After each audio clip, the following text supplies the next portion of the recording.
Nous allons créer une nouvelle pièce. Nouveau, pièce, OK.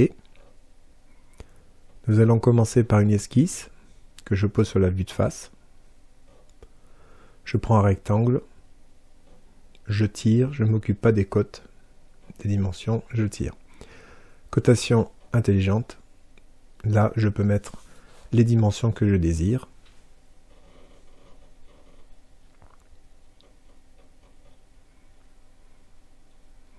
Maintenant que mon rectangle est réalisé, je quitte l'esquisse, je vais dans Fonction, Bossage, il me crée un volume, par défaut c'est 10 mm, moi je ne veux que 3 mm, je corrige, et voilà ma pièce en 3 dimensions, volumique.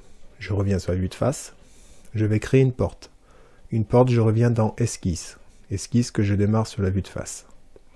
Rectangle, je pars de la base, de l'arrêt du bas. Comme tout à l'heure, cotation intelligente, je mets les dimensions que je désire. Ça, c'est la future porte. Et je vais positionner cette porte à une certaine distance de l'arête de gauche.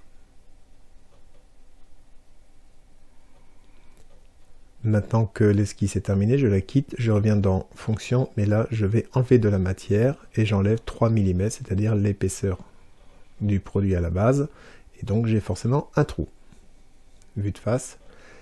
Maintenant, je vais créer 2 rainures latérales, vue arrière. Je retourne la pièce, esquisse, sur la vue arrière, je reprends, je démarre bien sur le point en haut à gauche et à droite, et je vais jusqu'à l'arête du bas. Cotation intelligente, largeur de la rainure, 3 mm.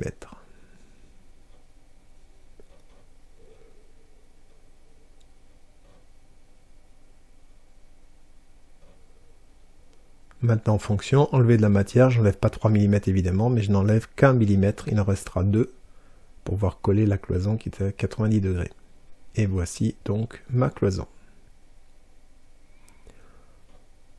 Enregistrer sous le nom de la pièce,